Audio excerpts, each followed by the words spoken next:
Hoje, o Bruno tem a responsabilidade de estar trazendo o estudo para a gente. E eu queria mais uma vez orar, pedir para você fechar os seus olhos, a gente vai estar orando pela vida do Bruno.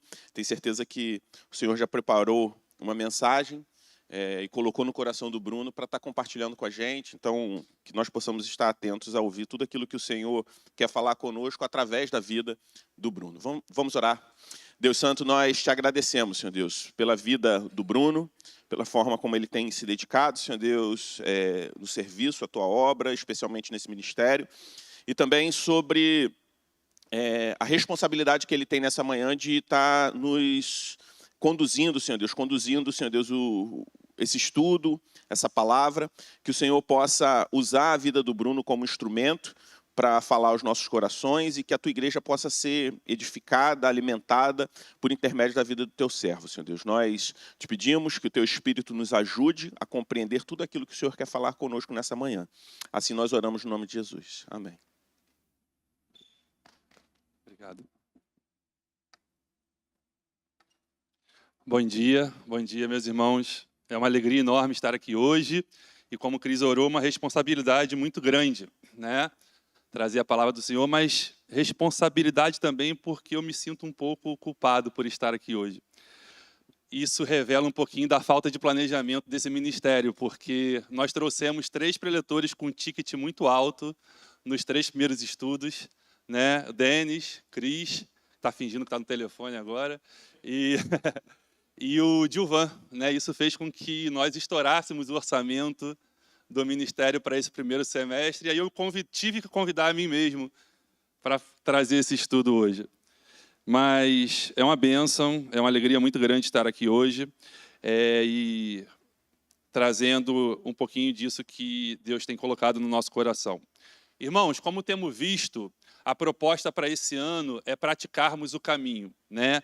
É uma caminhada formativa, intencional, voltada para a maturidade espiritual, para a formação espiritual de toda a nossa comunidade. A formação espiritual, como disse o pastor Denis lá no primeiro estudo, tem se tornado um dos temas mais relevantes para a igreja contemporânea. E o nosso objetivo com os estudos é chamar a atenção da igreja, da nossa comunidade de fé, para algo essencial. A necessidade de resgatar o discipulado bíblico como estilo de vida. Vimos nos encontros anteriores, num primeiro encontro, a necessidade de estarmos com Jesus. O discípulo precisa ter esse tempo com o seu mestre, esse tempo de convívio, de contemplação e de formação é essencial para o discipulado. Também fomos confrontados pelo Gilvan com a realidade de sermos parecidos com Jesus. Não basta estar com ele. Para Jesus, o objetivo do aprendizado era estar com ele com o propósito de se tornar como ele. Isso acontece após um tempo profundo e um processo profundo de transformação. Para ser de fato aprendiz de Jesus, devemos organizar intencionalmente a nossa vida em torno deste objetivo de crescimento, de alcançar a maturidade espiritual a partir da intimidade com o nosso mestre. E hoje, a proposta é nos debruçarmos na ideia de fazer o que Jesus fez. Jesus como modelo de vida, o discípulo se tornando como seu mestre. Então, se você esteve aqui nos estudos anteriores ou se entendeu esse breve resumo que eu fiz, pode estar pensando, tudo bem, Bruno, eu posso até tentar me aproximar de Jesus para estar mais tempo com ele. Posso também tentar investir mais tempo na minha formação espiritual, imitar as virtudes do nosso mestre. Acho que eu consigo fazer isso, acho que eu posso chegar lá. Mas fazer o que Jesus fez, será que isso de fato é possível, sendo ele Deus? Quando ouvimos a expressão fazer o que Jesus fez, nossa mente, pelo menos a minha mente, normalmente viaja para algo extraordinário. Para os milagres, para as curas, para a expulsão de demônios, sinais extraordinários feitos pelo nosso mestre. Afinal de contas, Jesus fez esse tipo de coisa. Não foi ele que andou sobre a água? Não foi ele também que transformou água em vinho? Poderíamos hoje, se tivéssemos uma primeira aula para aprender coisas que Jesus fez, pegar uma jarra de água e, na prática, tentar transformar essa água em vinho. Ou temos um canal aqui atrás, será que nos arriscaríamos em tentar andar sobre a água? Eu não me arriscaria, ainda mais sabendo que pode ter jacarés. Mas será que esse é o foco principal de Jesus? Será que foi esse estilo de vida que ele ensinou aos seus discípulos?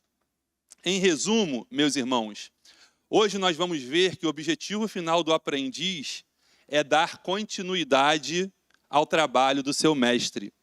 Afinal, é para isso que serve o aprendizado. Devemos aprender que Jesus é o modelo no qual nós podemos investir totalmente a nossa vida. Vamos abrir nossas Bíblias? Vamos ao texto bíblico? Por favor, abram suas Bíblias lá no livro de Atos.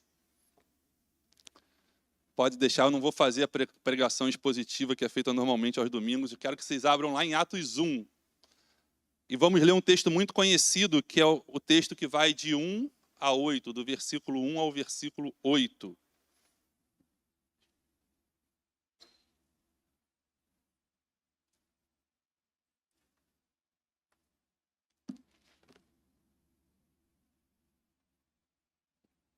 Atos 1, de 1 a 8. Escrevi o primeiro livro, ó Teófilo, relatando todas as coisas que Jesus começou a fazer e a ensinar, até o dia em que foi elevado às alturas, depois de haver dado mandamentos por meio do Espírito Santo aos apóstolos que tinha escolhido. Depois de ter padecido, Jesus se apresentou vivo aos seus apóstolos, com muitas provas incontestáveis, aparecendo-lhes durante 40 dias e falando das coisas relacionadas com o reino de Deus. E comendo com eles, deu-lhes esta ordem: não se afastem de Jerusalém, mas esperem a promessa do Pai, a qual vocês ouviram de mim. Porque João, na verdade, batizou com água, mas vocês serão batizados com o Espírito Santo dentro de poucos dias. Então os que estavam reunidos com Jesus lhe perguntaram: será este o tempo em que o Senhor irá restaurar o reino de Israel? Jesus respondeu: não cabe a vocês conhecer tempos ou épocas que o Pai fixou pela sua própria autoridade. Mas vocês receberão poder ao descer sobre vocês o Espírito Santo, e serão minhas testemunhas tanto em Jerusalém, como em toda a Judéia e Samaria e até os confins da terra. Esse é um texto muito conhecido. Com certeza os irmãos já puderam ser... Só um minutinho, irmãos. Puderam estudar esse versículo. Ele foi pregado aqui na igreja no início dessa sequência de sermões expositivos. Mas eu quero trazer esse texto para ilustrar um pouquinho do que Jesus nos ordenou fazer. Mas antes disso, vamos orar mais uma vez? Querido Deus, nós te louvamos, Senhor, por esse tempo aqui e espero que agora, ao estudarmos a sua palavra, o Senhor possa se fazer presente aqui, como já tem feito através dos louvores. Que o Senhor possa nos abençoar, Pai, a nossa mente, o nosso coração, para aquilo que for falado aqui, provenha de Ti, Pai, e nada mais. É o que te peço humildemente, em nome de Jesus. Amém. Irmãos, não parece, mas eu nasci em 1981. Faça as contas e vocês vão saber quantos anos eu tenho. E como boa parte da minha geração, quem é da década de 80 e 90, cresceu vendo um filme, Karate Kid. Né? O original, porque teve um remake depois e nós vamos falar dele. Todos os meninos da minha época queriam ser como Daniel San. Imitar o golpe. Qual golpe? Da garça, né? Aos 45 anos eu não vou me arriscar a fazer esse golpe aqui. Falei a minha idade para vocês. O filme foi lançado em 1984. Naquela época, as coisas eram diferentes. Não tínhamos internet, não tínhamos streaming, não tínhamos Cazé TV, não tínhamos Netflix, onde a qualquer momento podíamos acessar o filme que nós quiséssemos. A TV por assinatura já existia, mas era luxo para poucos. Talvez a família Fará tivesse, ou a família Gaspar tivesse, mas a minha família não tinha. Nós assistíamos aos filmes 3, 4, 5 anos depois que era lançado no cinema. Em média, era esse tempo que os filmes chegavam à TV aberta. Então, vocês podem imaginar, Juninho, que assistir filme nessa época era um acontecimento, não era fácil como é hoje. Lembro perfeitamente da história de Daniel Larusso, Daniel San, e o inesquecível mestre Senhor Miyagi, né? Anos depois, a vida deu uma volta curiosa. Meu filho mais velho, Rafa, nasceu em 2012. Então ele tem 14 anos. Também não parece, mas ao contrário de mim, né? Ele parece mais velho do que realmente é. O Karate Kid da infância do Rafael foi diferente do meu. Foi o remake filmado em 2010, com Jaden Smith, filho do Will Smith, fazendo o papel de Dre Parker, e o Jack Chan interpretando o Sr. Han. Pai e filho assistiram filmes diferentes, produzidos por 26 anos de diferença, em épocas completamente distintas. Um esperava para ver um filme passar na televisão 3, 4, 5 anos. O outro nasceu a poucos cliques, né? E podendo escolher, pausar, não assistir comercial, são tempos totalmente diferentes. Mas, curiosamente, a principal mensagem dos dois filmes é exatamente a mesma. Um mestre ensinando o seu discípulo. Daniel queria aprender karatê. O Sr. Miyagi ensinou a encerar carros. Encerar, polir. Encerar, polir. Não necessariamente com esse sotaque. Pintar cerca para cima, pintar cerca para baixo. Daniel pensou que tinha encontrado um mestre das artes marciais, mas parecia, na verdade, que ele estava fazendo um estágio de zelador ou de funcionário de manutenção. No remake acontece a mesma coisa. O Dre Parker queria aprender Kung Fu, mas o Sr. Han lhe entrega um casaco. Todo mundo vai saber do que eu estou falando agora. Coloca o casaco, tira o casaco, pendura o casaco. Coloca o casaco, tira o casaco, pendura o casaco. Isso se repete 1000 vezes e Dre provavelmente pensou, eu não quero ficar tirando e colocando casaco, eu queria aprender Kung Fu. Mas o mestre enxerga algo que o discípulo muitas vezes não vê. O discípulo vê tarefas sem sentido. O mestre vê hábitos sendo formados. O discípulo quer aprender um golpe novo. O mestre quer moldar uma pessoa nova. Percebemos nos dois filmes que há um processo que podemos entender como um processo de discipulado, que se dá em 4 etapas. Eu faço, o mestre faz, o discípulo observa. Numa segunda etapa, o mestre faz e o discípulo ajuda. Na terceira etapa, o discípulo já começa a fazer, mas o mestre está lá do lado dele ajudando.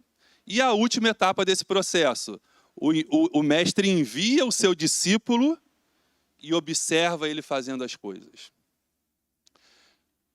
Quando olhamos para Jesus e o método que ele usou com os seus discípulos, com os seus apóstolos, encontramos o mesmo tipo de formação. Como o pastor Denis, no primeiro estudo, nos lembrou, muitas vezes a nossa falha está em ir atrás de informação, quando dedicamos pouco tempo à formação. Nesse sentido, o primeiro ponto que eu queria trazer para vocês hoje é esse. Como discípulos, devemos continuar fazendo o que Jesus começou a fazer. Voltando ao texto de Atos 1, Atos começa de maneira muito interessante. Eu diria que Atos continua de maneira interessante. É assim que Lucas escreve, no versículo 1. Escrevi o primeiro livro, ó Teófilo, relatando todas as coisas que Jesus começou a fazer e a ensinar. Percebam como o historiador Lucas começa o livro de Atos? Lucas também escreveu um outro livro, o Evangelho de Lucas, né? Então ele faz referência a esse outro livro escrito por ele. E ele usa justamente esse verbo, começou. Estudiosos deixam cada vez mais claro que a intenção, o objetivo inicial de Lucas não era escrever 2 livros, o Evangelho de Lucas e o livro de Atos. Os estudiosos chamam atualmente, considerando que isso seja um único livro, o livro Lucas Atos. Estudiosos explicam que, vocês sabem disso, na verdade, naquela época os livros não eram escritos como hoje, em folhas, né, mas em papiro, em rolos de papiro. E papiros com mais de 12 metros de extensão, de comprimento, seriam muito grandes e pesados para serem carregados, difíceis de serem carregados. Então, em média, eles eram divididos, tinham no máximo de 4 a 6 metros. Por isso, provavelmente, que Lucas dividiu o seu trabalho em 2 partes. O Evangelho de Lucas e o livro de Atos. No primeiro, no seu Evangelho, ele relata desde as promessas do nascimento de Jesus, passando por sua obra, morte e ressurreição. O segundo livro, o de Atos, relata o que Jesus fez dali para frente. Não são 2 obras independentes. A implicação é muito clara. O Evangelho de Lucas conta o que Jesus começou a fazer, como o próprio Lucas relata em Atos. O livro de Atos diz respeito ao que os discípulos de Jesus continuam a fazer e a ensinar. Em outras palavras, o livro de Atos nada mais é do que a história de Jesus sendo movida agora por sua igreja. Obrigado, pastor. Jesus não abandonou a sua missão. Ele continua a sua obra através do seu povo, pela força do Espírito Santo, pela atuação do Espírito Santo. Segundo o pastor John Mark Comer, que é o autor do livro Praticando o Caminho, é exatamente assim que devemos ler o livro de Atos, ou seja, como uma continuação da obra de Jesus.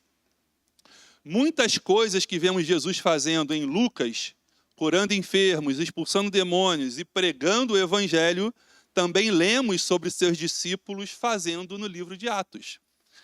E isso é exatamente o que se espera de um aprendiz, de um discípulo, após a conclusão do seu programa de aprendizado. Agir como seu mestre. Quando o André entrou na faculdade de medicina, ele tinha como intenção ser médico, atuar na medicina e não ser eternamente um acadêmico de medicina. Quando iniciamos um programa de formação, temos a intenção de, ao final desse programa, fazer aquilo que nós estamos aprendendo. Não foi assim com Daniel Larousse e com o Dre Parker, no final, fazendo exatamente como seu mestre havia ensinado, agindo como seu mestre. No final do livro de Marcos, do Evangelho de Marcos, temos um versículo que resume bem o que o livro de Atos propõe. Marcos escreve assim, lá em Marcos 16, 20. E eles foram e pregaram por toda parte, cooperando com eles o Senhor e confirmando a palavra por meio de sinais que se seguiam. Percebam, em nenhum momento a igreja caminhou sozinha. Jesus nunca esteve à parte da história, sempre esteve presente.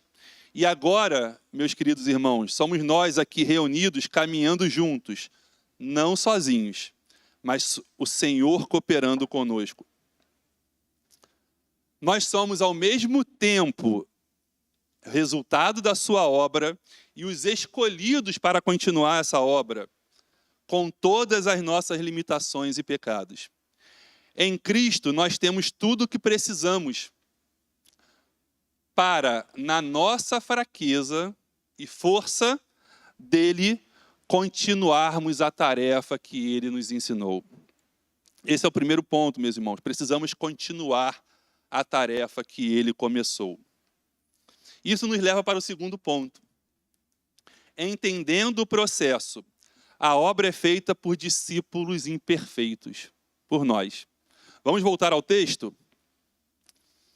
Versículos 2 e 3. Depois de haver dado mandamento por meio do Espírito Santo aos apóstolos que tinha escolhido.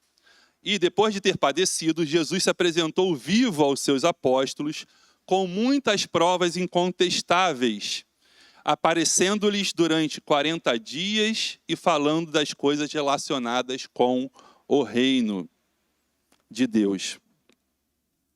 Voltando um pouquinho ao filme Karate Kid, os dois seguem exatamente esse processo de discipulado, como eu falei. Eu faço, você observa. Eu faço, você ajuda. Depois, você faz e eu ajudo. E, por último, você faz e eu fico só observando se você está fazendo direitinho. Podemos perceber esse mesmo processo de 4 etapas nos treinamentos de Jesus com os seus aprendizes. Primeiro, Jesus escolheu os seus discípulos. Acabamos de ler isso no texto. E como lembrou o pastor Denis lá no seu estudo inicial, o processo adotado por Jesus era totalmente diferente do método tradicional rabínico naquela época. Em muitos círculos rabínicos, havia um critério muito rigoroso para a escolha dos seus discípulos. Não era qualquer um que entrava na escola rabínica. Mas Jesus surpreende e escolhe pessoas comuns, improváveis, pecadores. Depois de escolhidos, os aprendizes de Jesus, no início apenas seguiam e observavam o mestre. Com o tempo, os discípulos começaram a ajudar no serviço. Depois, começaram a dar os seus primeiros passos, ainda que vacilantes, com Jesus orientando e ajudando. E, por fim, os discípulos são ordenados, são enviados por Jesus, não sozinhos, no poder do Espírito Santo, para continuar a obra que Jesus havia começado. Peço que vocês voltem um pouquinho na sua Bíblia, lá no Evangelho de Lucas, deixa marcado o texto aí em Atos, e vamos ver como isso acontece, um exemplo desse processo de formação dos discípulos, lá no Evangelho de Lucas, no capítulo 9, vamos ler do versículo 1 a 6. Alguém pode ler para mim, por favor? 1 a 6 do capítulo 9 de Lucas.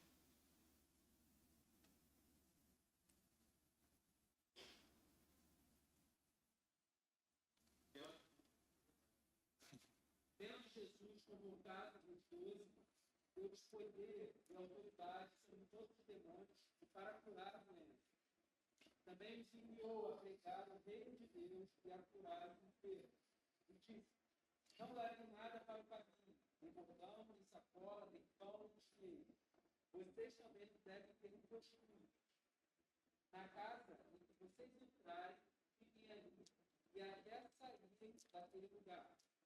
Eu espero que não receberem vocês, ao saírem daquela cidade, sacudam um pouco os pés e testemunhem contra eles. Então, saindo, percorriam todas as aldeias, anunciando. Obrigado, Edu. Meus irmãos, percebam o seguinte: também os enviou a pregar o reino de Deus. Na última parte desse texto, então, saindo, percorriam todas as aldeias, anunciando o evangelho e fazendo curas por toda parte. Percebam, os discípulos começaram o seu estágio, começaram o seu processo de trainee, foram colocados à prova. Nessa etapa, do processo de formação, os discípulos estão sendo enviados, mas ainda não sozinhos. Jesus está observando, está cuidando, está ajudando. Vocês fazem e eu ajudo. O processo de treinamento na prática. Percebam que no texto, Jesus envia e dá algumas recomendações para não levar nada para o caminho, nem bordão, nem sacola, isso demonstrando que os discípulos precisavam entender e entregar suas vidas totalmente a Deus, um processo de confiança e dependência. E aí ele dá algumas orientações em relação a permanecer na casa que os recebessem e deixar aquelas casas que não os recebessem num processo de bater os pés, o pó dos pés, né, num testemunho contra aqueles que não receberam. A gente vai voltar a falar sobre isso mais para frente um pouquinho. Percebam, né, nessa passagem de Lucas, o mesmo autor de Atos, revela um pouquinho desse processo de treinamento na prática com os discípulos. Mas voltando ao texto de Atos, e deixam Lucas aí marcado que a gente vai voltar nesse mesmo capítulo 9, percebam que mesmo depois de passar 3 anos discipulando essa turma, né, os apóstolos, os discípulos mais próximos, dando oportunidades para treinarem durante esse tempo, Jesus ainda achou bom, por bem, passar mais um tempinho. O texto fala isso. Depois de ter padecido, sofrido, Jesus aparece novamente, vivo aos apóstolos, com provas incontestáveis, e permanece com esses apóstolos por mais 40 dias, falando coisas relacionadas com o reino de Deus. Algo que me impressiona nesse texto é para quem essa palavra é dirigida. Quem está ouvindo Jesus nesse período de 40 dias? Os apóstolos. Os mesmos que caminharam com ele durante 3 anos. Os mesmos que viram os milagres, o extraordinário, ouviram seus sermões, testemunharam a sua ressurreição. E será que depois disso os apóstolos estavam prontos para exercer o seu ministério? Vamos voltar ao texto. Atos 4, 1, de 4 a 7.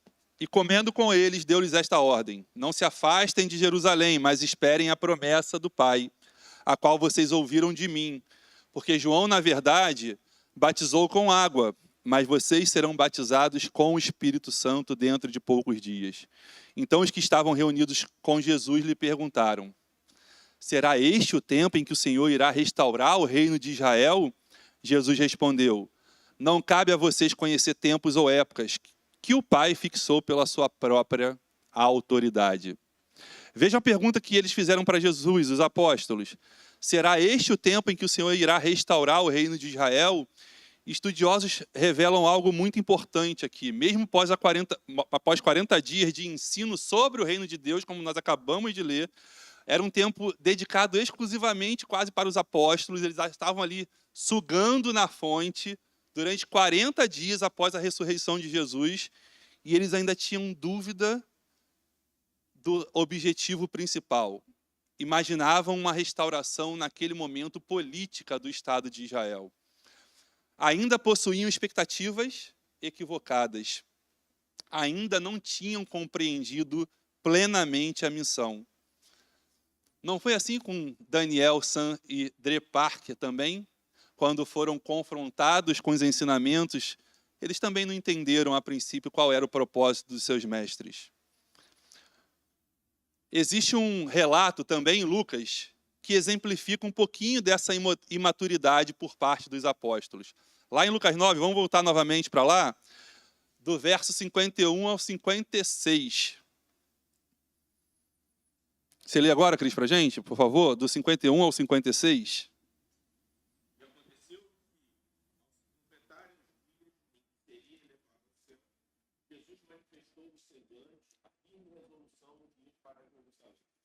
E enviou mensageiros que fossem na frente, indo eles, entraram numa aldeia de samaritanos para lhes preparar para o lugar. Mas não receberam, porque o aspecto dele era de quem decisivamente ia para Jerusalém. Vendo isso, os discípulos, Tiago e João, perguntaram: Senhor, quer que mandemos descer fogo do céu para os consumir? Mas Jesus, voltando, os repreendeu. Seguiram para outra aldeia. Lembra do que nós lemos no início do capítulo 9? O mesmo Lucas relata qual tinha sido a orientação de Jesus caso eles não fossem recebidos por alguém.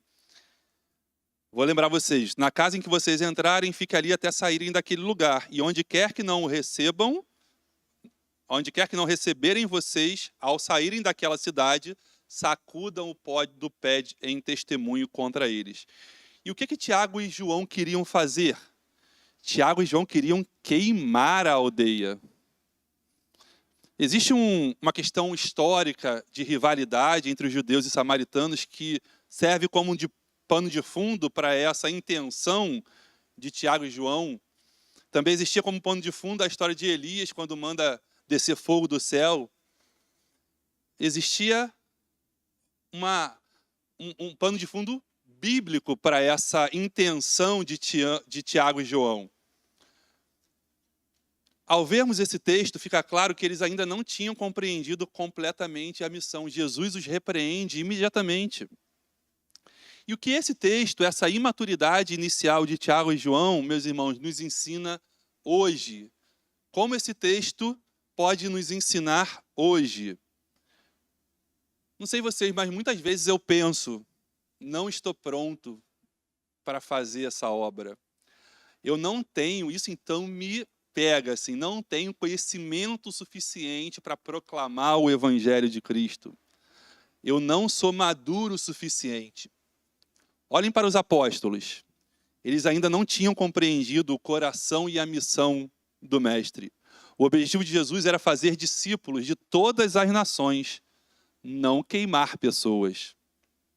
Eles também não estavam totalmente prontos. Os apóstolos precisavam de algo mais. Eles também não sabiam o suficiente. Mesmo convivendo integralmente com Jesus durante 3 anos, diariamente. Mesmo sendo alvo da atenção exclusiva de Jesus por 40 dias após a sua ressurreição e antes da sua ascensão. Mesmo com todas essas limitações e carências, Jesus continuou investindo neles. Mesmo com todas as nossas limitações, Jesus continua investindo em nossas vidas. A Bíblia é clara em relação a isso, meus irmãos. Deus nos convida a participar dessa obra. Deus tem um plano desde a fundação do mundo. E esse Deus é tão bondoso que nos permite participar disso. Meus irmãos, é importante voltarmos agora um pouquinho nesse mesmo trecho de Atos para destacar algo que eu acho muito importante. Me acompanhem na leitura. Ainda no texto de Atos, tá? Depois de ter padecido, Jesus se apresentou vivo aos seus apóstolos, com muitas provas incontestáveis, aparecendo-lhes durante 40 dias e falando das coisas relacionadas com o reino de Deus. A gente já leu essa passagem, mas eu insisto em voltar aqui porque Lucas insiste em falar nessa parte de algo que é extremamente importante para nós. Lucas fala da ressurreição de Cristo. E ele relata essa ressurreição como prova incontestável. E por que isso é fundamental nesse momento, meus irmãos? Jesus tinha acabado de ser morto, tinha acabado de ressurgir. Um pouco antes da sua ascensão aos céus, Lucas faz uma declaração que para mim é emblemática. A ressurreição de Cristo deve estar na nossa mente e ela deve ser a nossa esperança. Porque é a ressurreição de Cristo que vai nos fazer continuar trabalhando. Não percam isso de perspectiva. Precisamos ter essa mesma esperança que os apóstolos tiveram e que motivou todo o trabalho apostólico no início do século, do primeiro século, que fez a Igreja de Cristo começar lá atrás com 12 apóstolos imperfeitos, falhos, e chegar até hoje aqui, essa mesma igreja, essa mesma esperança, que fez a igreja se espalhar por todo o mundo e faz nos reunir hoje aqui na Igreja do Redentor. A esperança da ressurreição. Porque se você não tiver esta esperança, qualquer coisa que você faça na igreja um dia pode parecer inútil ou pequeno. Qualquer pequeno problema, acreditem, ele vai acontecer.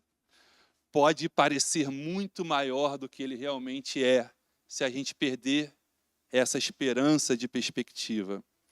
Nossa esperança e motivação deve estar no nosso Senhor, que está vivo e reinando e atuando.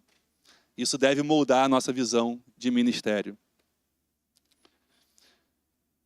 E para você, acho que aqui não tem ninguém assim não, que ainda prefere ver fogo ao invés de salvação.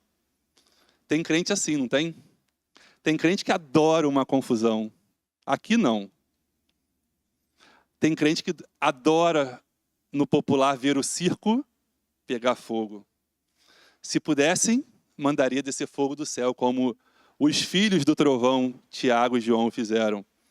O pastor Emílio Garófalo, citando J.C. Riley, nos ensina que é possível ter muito zelo por Cristo e ainda assim demonstrar isso de uma maneira profana e não cristã. É possível buscar o bem e ter boas intenções e ainda assim cometer erros gravíssimos em nossas ações. A partir da história de Tiago e João, que nós acabamos de ler, os filhos do trovão, que inclusive alguns estudiosos acreditam que eles tenham recebido esse apelido do próprio Cristo em função do zelo que eles tinham pelo Evangelho. Outros estudiosos acreditam que o apelido era só mesmo por conta do temperamento intempestivo que eles apresentavam. A história dos filhos do trovão e de outros casos relatados na Bíblia nos alerta que não basta ser zeloso e bem-intencionado. Faltas gravíssimas são frequentemente cometidas com boas intenções. Meus irmãos, boa intenção não basta. É preciso que o teu coração, que o meu coração esteja alinhado aos objetivos de Cristo. Existe um ditado popular: de boas intenções, o inferno está cheio. Mas esse ditado está completamente errado. Nós temos boas intenções. O inferno, o diabo, ele não tem nenhuma boa intenção. Ele veio para matar, roubar e destruir. Isso não tem boa intenção nessa conversa. E o objetivo de Jesus é fazer discípulos, como nós já vimos anteriormente, de todas as nações, não queimar pessoas. Conseguem compreender isso? Sabem quem entendeu isso? João, o apóstolo João. Em Atos 8, de 14 e 15, lemos assim: quando os apóstolos que estavam em Jerusalém ouviram que o povo de Samaria tinha recebido a palavra de Deus, enviaram-lhes Pedro e João. Chegando ali, oraram por eles para que recebessem o Espírito Santo. É nessa passagem que o camarada Simão queria pagar para ter os dons, né? A gente vai pular um pouquinho esse trecho. Lá no versículo 25, Lucas finaliza essa passagem dizendo o seguinte: eles, porém, tendo dado seu testemunho e pregado a palavra do Senhor, voltaram para Jerusalém e, olha o final, evangelizavam muitas aldeias dos samaritanos. João entendeu que o objetivo de Cristo não é queimar pessoas, mas salvar pessoas de todas as nações. Perceberam a diferença? Lá atrás o desejo de João era queimar. Hoje observamos que há um alinhamento entre o desejo do apóstolo e o plano da salvação de Deus. É preciso, mais uma vez, que o nosso coração esteja alinhado aos objetivos de Jesus Cristo. O discipulado, então, é um processo pelo qual Deus usa pessoas como nós, como foi João, fracas, imperfeitas, intempestuosas, para que na força dele a obra seja feita. E nós vamos agora para o nosso terceiro ponto. O que fez João mudar de atitude? Como este processo que a gente vê acontecendo em João pode acontecer conosco? Como esse processo acontece? No poder do Espírito. Vamos para o final dessa perícope. Mas vocês receberão poder, lá em 8, né? Atos 1, versículo 8. Mas vocês receberão poder ao descer sobre vocês o Espírito Santo e serão minhas testemunhas, tanto em Jerusalém como em toda a Judéia e Samaria e até os confins da terra. Observem a ordem. Mas vocês receberão poder ao descer sobre vós o Espírito Santo e aí então serão minhas testemunhas. Qual o foco aqui de Lucas? Primeiro ele fala que o Espírito Santo vai descer sobre nós. E com isso receberemos poder. Mas qual é a função desse poder? Ser testemunha. O poder vai nos dar condição de testemunharmos a vida. O resultado é o testemunho. Jesus não diz, receberão poder e farão coisas extraordinárias. Jesus diz, receberão poder e serão minhas testemunhas. O mesmo pastor John Mark Comer diz o seguinte, nas palavras dele, testemunha é alguém que vê ou experimenta algo que é tão importante, mas que é tão importante que precisa fazer os outros saber sobre aquilo. A gente não pode guardar para nós mesmos. Somos testemunhas. Ao fazer isso, alguns serão atraídos pelo Evangelho para o Evangelho, enquanto os outros sentirão repulsa, se afastarão, recusarão. A gente vê isso em várias passagens no próprio livro de Atos. Tudo bem. Não somos responsáveis pelos resultados, assim como a testemunha, né? Eu não sou do direito, mas a gente vê isso em filmes de direito.